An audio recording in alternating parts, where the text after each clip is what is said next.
With over 150 YouTube videos under my belt, I have a pretty good process for shooting, editing, and uploading my videos. Now, if you're new to YouTube or to the video creation process in general, you may still be trying to figure out what process works best for you. And so in today's video, I'm going to try to give you a couple of shortcuts and take you behind the scenes and show you how I create my YouTube videos. Hi y'all, I'm Vivian Walton, the Seasoned Marketer, and I share marketing tips, tools, and tactics with resourceful business owners. I want to start by prefacing this entire video by saying that there is no right or wrong way to shoot, edit, and upload YouTube videos. This is the process that works best for me. I happen to have a career outside of YouTube as a full-time healthcare marketing professional, which means that my video process has to be easy and concise because I only have the weekends and evenings to work on my YouTube content. So having said all of that, let me take you behind the scenes so that I can show you how I make my YouTube videos. First, I start off with an idea. At first, this can be the most difficult part simply because it seems that ideas don't come to you as naturally. I do think that creativity is a muscle, and I can tell you from personal experience that coming up with ideas for videos gets a lot easier the more you do it.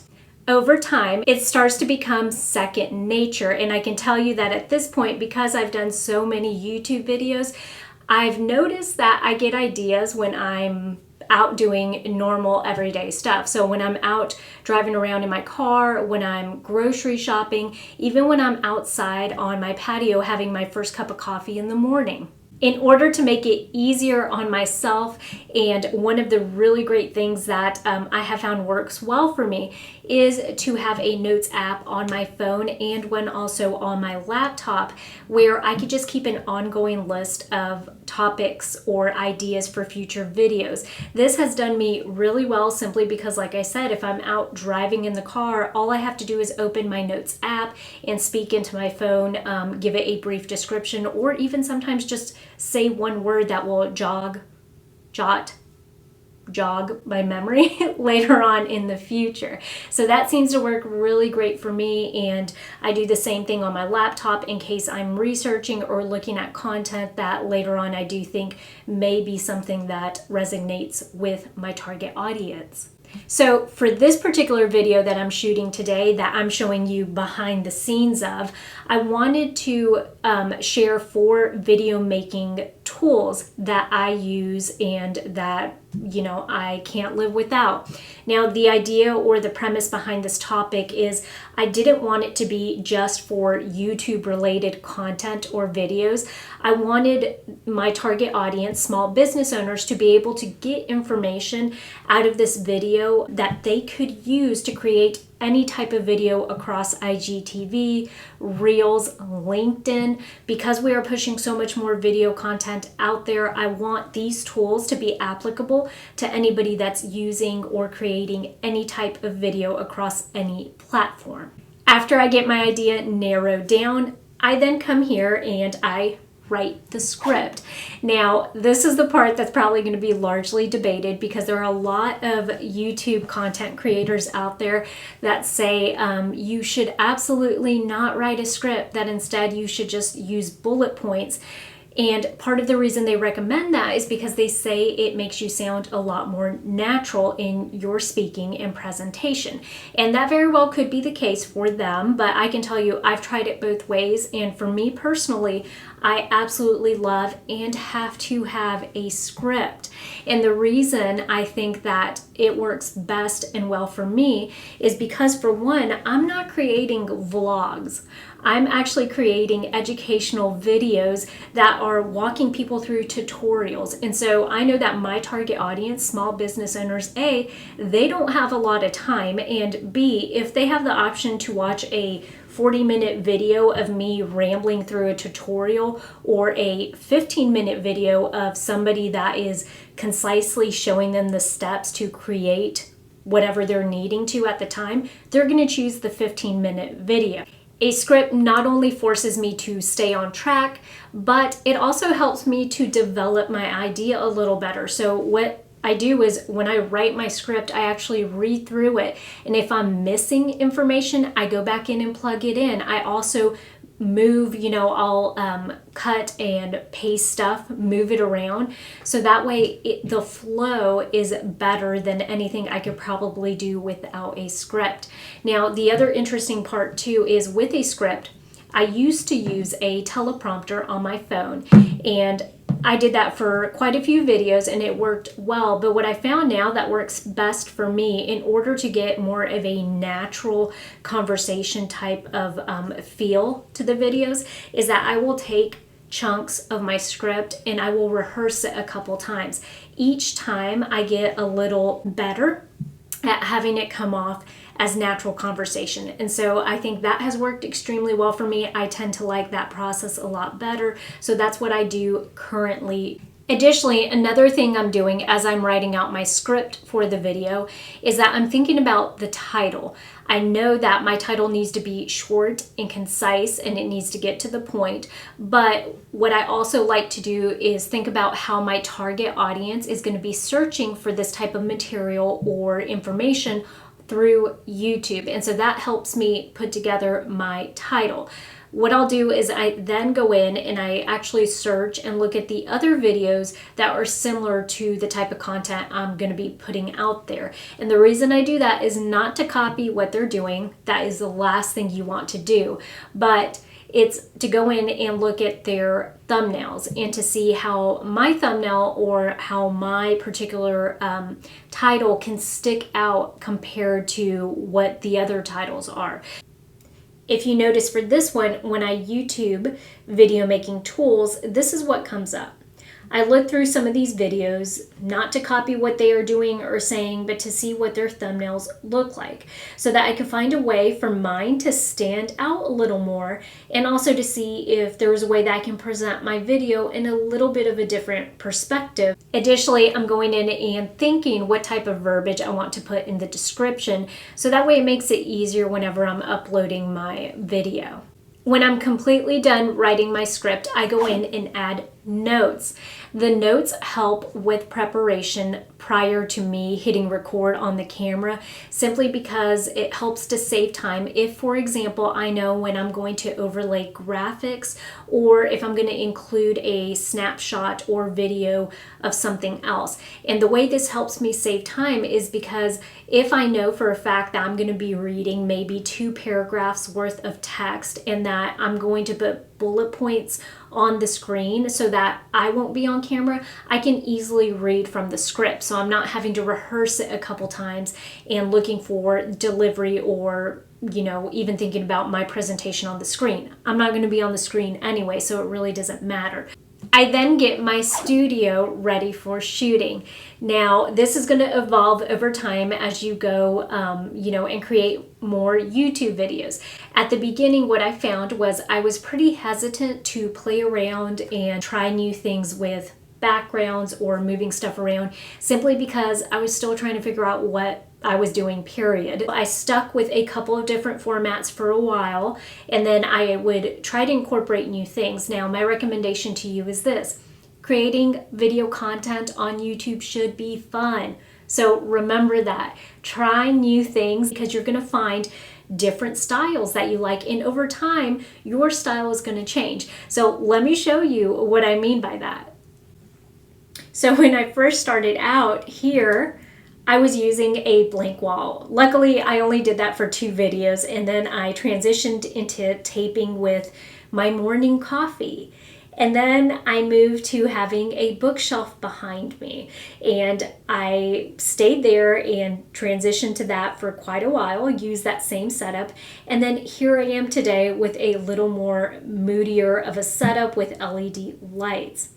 Now, of course, I have ideas on how eventually I want to change up this setup, but for right now, my priority is the content of the video. Just give yourself or allow yourself wiggle room to be able to make changes to your studio as you go. And I use the term studio very loosely, guys. I actually, and I'll show you here on camera, I use a regular sized room. It's nothing fancy. I literally, I have to leave my closet doors open just so I have enough room so that I can move the camera back there. I just took a spare room that I had in my house, and I use it now as my studio setup. I also use it for my everyday work setup, so it's multi-purpose and that works fine. When I come to get my studio prepped, what I'm doing is setting the ambiance. So I'm going to close the blinds and I'm going to pull my, my dark out curtains, and then I'm also going to set up my lights. I'm not going to turn them on because I'm not ready to video quite yet, but I'm just going to get everything set up so that it looks right. Now, I'm going to tell you, when it comes to ambiance, that is completely subjective and it is 100% based on your personal preference. There are YouTubers that I see that use a lot of natural light because they like that nice, airy, natural look and feel to their videos. I prefer to have these dark shades on there, and I don't like using natural light because I live in South Carolina, and if you guys know anything about South Carolina, we have really crazy weather. So it will be bright and sunny one second and then it starts thunderstorming the next, and so I feel like it's just too much of an unknown, of a wild card for me, and I would much rather do something that I can control, which is just not use natural light and instead use the lighting that I have. I also like to use those LED lights so that it gives it just a little bit more depth, or just texture in the background, something a little different. So that's what I'm going to do when I'm setting up my studio.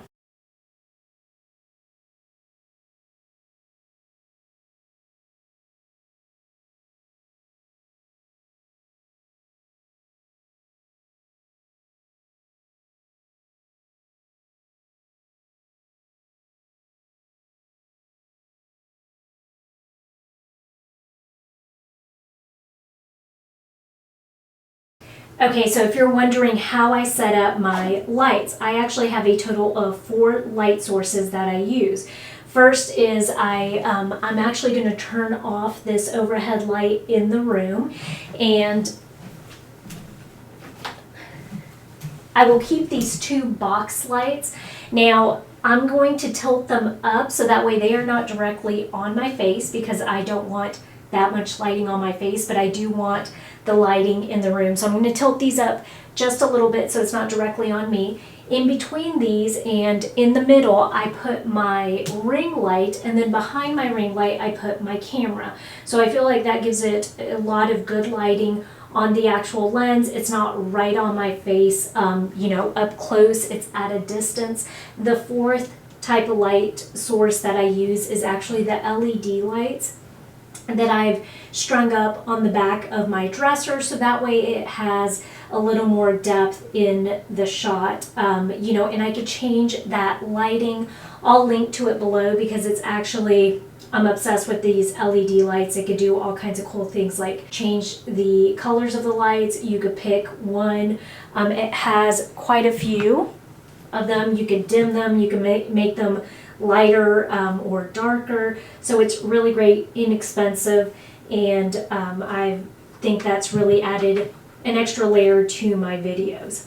Now that I have my room set up, there is another thing that I do at this time, and it is a habit, simply because I didn't do it once when I was first shooting these videos, and it really delayed my shooting of the video. And so what I do at this time is I actually switch out the battery on my camera before I even hit record. I make it a habit to keep 2 sets of batteries, and what I do is I keep this plugged in to my outlet.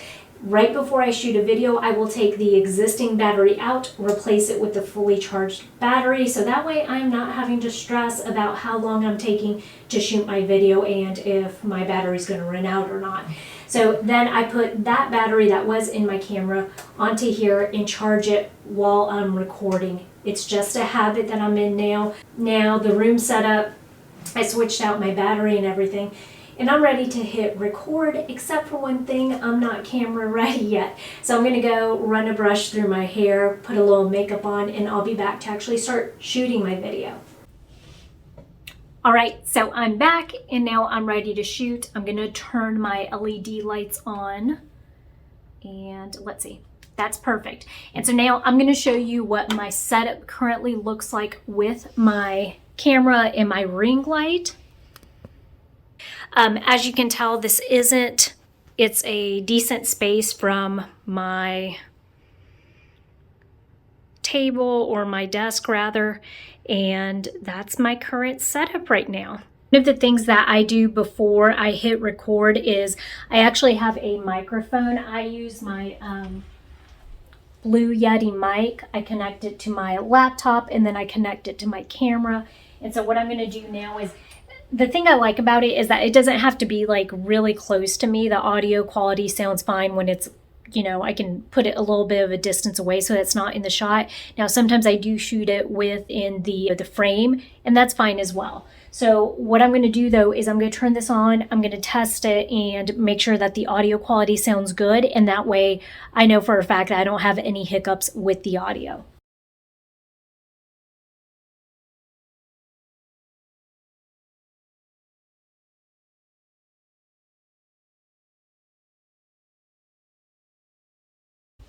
The audio is working perfectly, so we are good to go. The other thing I always look at too is I turn my screen, I flip it around so that way I can actually see myself in the frame if I want to. Now, when I'm talking to the camera, I'm not looking at that frame because then my gaze would look like I'm not looking directly at the camera lens or at the person I'm talking to. So I actually look at the lens, but I do have, if I want to stop recording and just kind of glance to make sure that everything in the shot looks fine, I have that flipped around so that I can do that.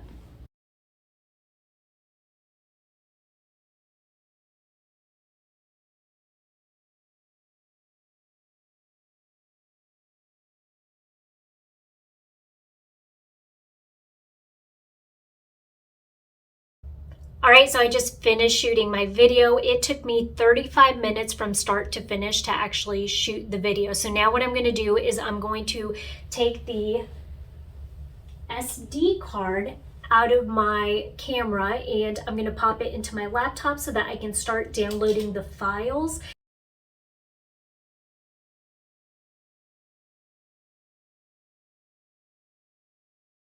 Okay, so one thing I do want to mention is I just put my SD card in my laptop, but I also like to use these external hard drives because what you'll find is once you start creating quite a few videos, you're going to max out your memory on your laptop. So what I do is I use these external hard drives, I plug it in, I download the files onto the external hard drive and into Camtasia, and then I start editing in Camtasia.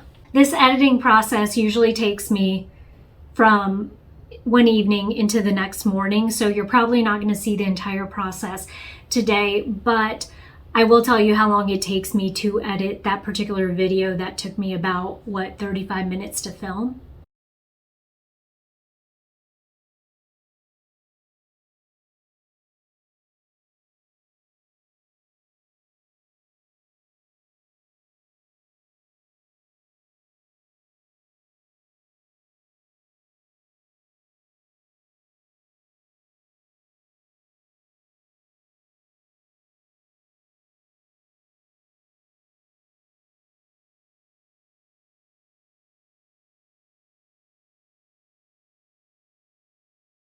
If you like this video, remember that every Monday I release a new video with information just like this that could help you save time and money when it comes to marketing your business. Also, don't forget that I have a website at www.theseasonedmarketer.com where I have a couple freebies for you to download today. You can also hop on my weekly email list, so go and check that out. Thanks again for tuning in to another Monday Marketing Minute. I'll catch you guys next week, same time and place.